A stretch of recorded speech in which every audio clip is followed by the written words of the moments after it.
Talk, talk, talk. Advotok, tok-tok, pintu hatimu. Asik, bentar lagi mau ngetok pintu hatinya siapa nih?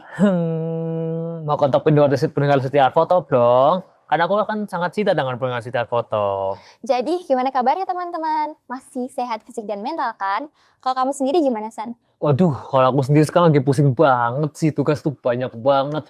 Ada ini tugas SDA, ada ada proposal, ada tugas kalkulus juga, praktikum juga banyak, responsi, kegiatan juga padat banget. Mana bener lagi UAS lagi. Aduh, masih banyak pokoknya. Sama banget. Kalau aku, kalau nggak tiap hari itu pasti selalu aja ada kerkom, kalau nggak ngaprak. Aduh. Aku mau nanya dong, saya biasanya nih, kalau misalkan kamu habis tugas, biasanya kamu ngapain? Lanjut tugas atau ngapain gitu?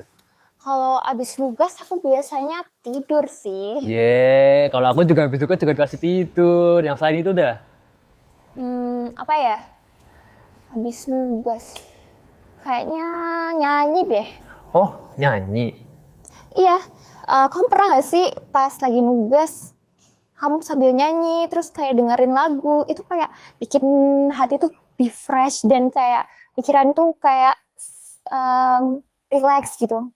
Bener banget sih, ini relate banget. Aku kalau lagi nugas atau lagi belajar gitu, aku biasanya headsetan dengerin lagu yang bikin vibe-nya tuh happy, vibe-nya semangat gitu. Jadi kayak tambah semangat gitu belajarnya. Ya kan, jadi emang ada studi tahun 2018 yang meneliti efek nyanyi rutin hampir tiap hari, dan hasilnya tuh menarik banget. Jadi subjek yang terlibat dia tuh bakal nyanyi 4 kali seminggu dan satu kali per sesi. Efeknya itu yang pertama, fungsi mulut dan pencernaan makin optimal, kortisol dan adrenalin turun, atau bahasa gampangnya stres psikologis tuh bakal berkurang, sistem imun makin kuat, stres oksidatif tubuh menurun, dan bisa bantu untuk cegah penyakit. Oh, ternyata ada studi yang bilang kalau misalkan nyanyi itu efeknya tuh bener-bener sepengaruh itu ya. Mungkin nextnya aku bakal sering-sering nyanyi deh. Makanya dari situ juga aku lebih sering nyanyi. Kalau kamu sendiri buat ngatasin stres itu gimana? Kalau aku biasanya sering ngobrol-ngobrol sendiri sih. Bukan orang gila ya, tapi tuh kayak misalkan aku kayak nyemangatin diri sendiri. Ayo, kamu bisa, kamu bisa, kamu bisa gitu loh. Tapi nih ya, Say, sebenarnya aku tuh kayak suka banget gitu loh. Habis nugas atau habis ngampus gitu malam-malam, aku keluar-keluar sendiri gitu loh. Muter-muter kota naik motor. Gak kemana-mana sih, kayak cuman ke random aja, ke jalan-jalan random sambil eh, nikmati angin-angin malam. Itu bener-bener seger banget yang bikin pikiran tuh jadi fresh. Oh, sambil ngelamun kayak gitu ya? Kalau aku ya hampir mirip sih, cuman aku yang versi jalan kaki.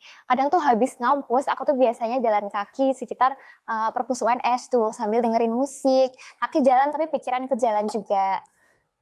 Menarik nih, saya ini ada studi tahun 2020 yang bilang kalau aktivitas fisik di luar ruangan kayak jalan kaki atau berkendara santai bisa ningkatin mood, nurunin hormon kortisol, dan memperbaiki fokus.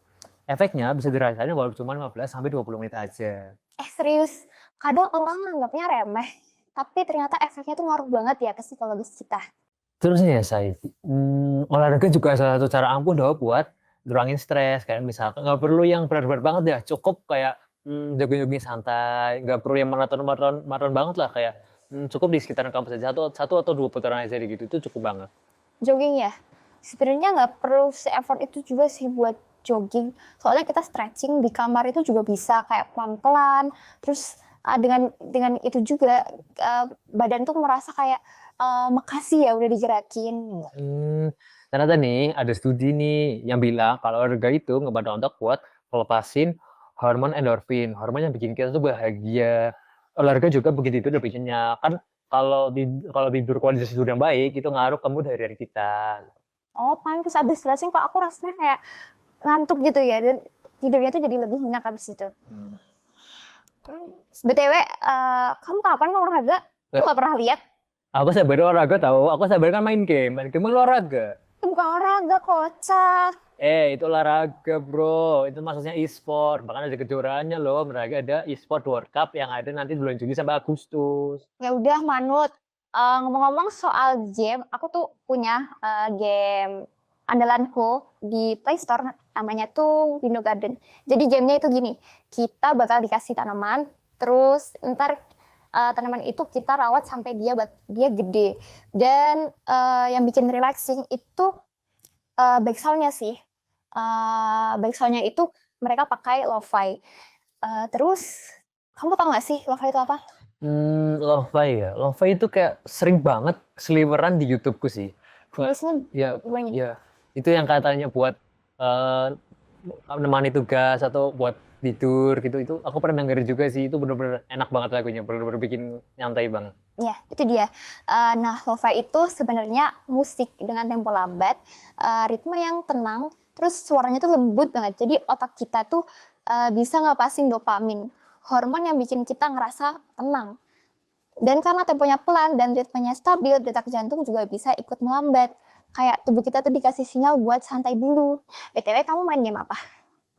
Kalau aku main game, biasanya main game Mobile Legends sih, tapi itu nggak mesti bikin tenang gitu, malah yang ada tambah stres itu. Apalagi kalau misalkan listrik kan, aku pernah tuh habis nugas, coba main-main, selip-selipin main lah, malah listrik 5 kali, aduh, yang ada malah otak tambah pusing gitu.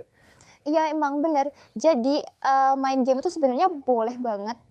Eh, tapi kita tuh tahu batas dan pilih yang bikin adem. Jadi bukan yang bikin marah-marah sinyal.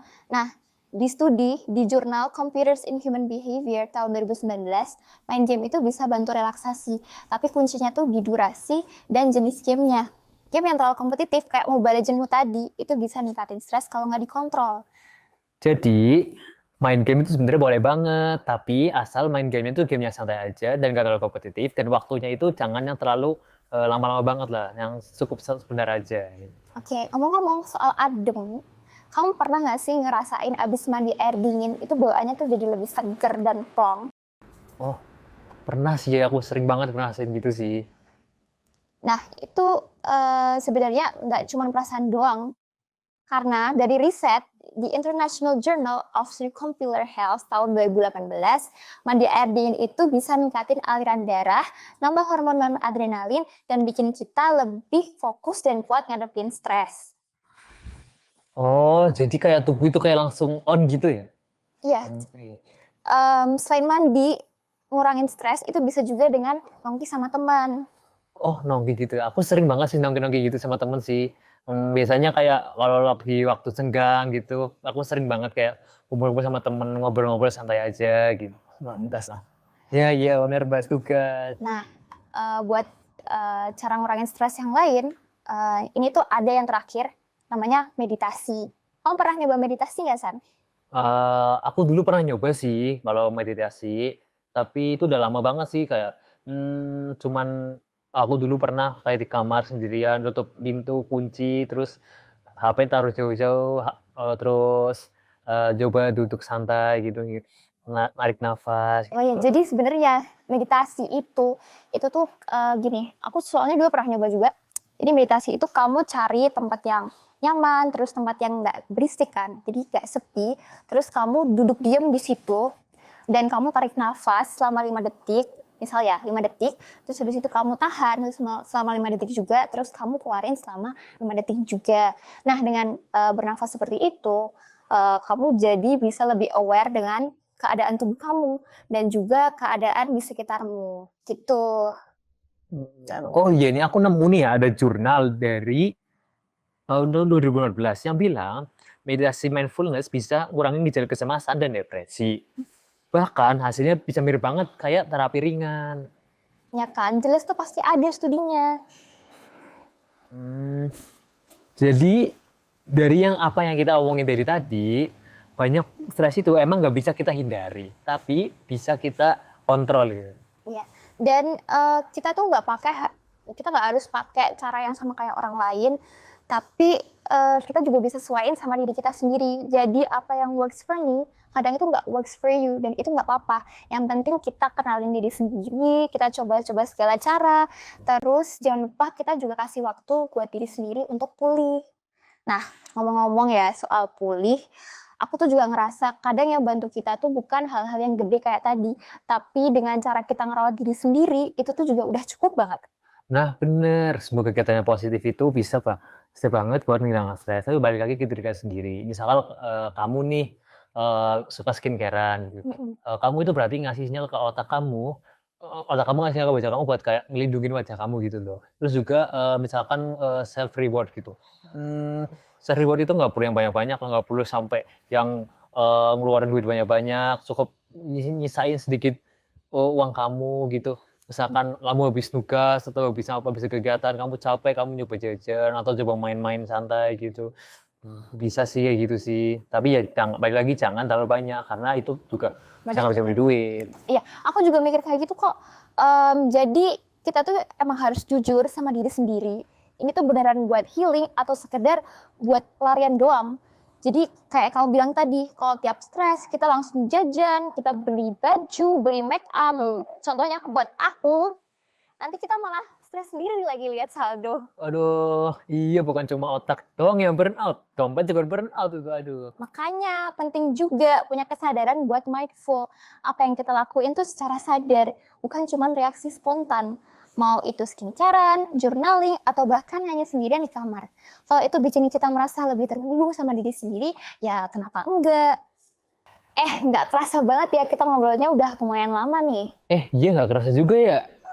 Jadi terima kasih udah dengerin After Talk. Semoga obrolan ini bisa bantu kamu di hari-hari yang berat. Jangan lupa di tengah padatnya tugas, ambil waktu buat diri kita sendiri. Dan jangan lupa nyanyilah dan lakukan hal yang positif. Oke, sampai jumpa di episode selanjutnya. Dan seperti biasa, Jaga diri, jaga hati, dan jangan lupa talk, After Talk, ketok-ketok pintu hatimu. Dadah!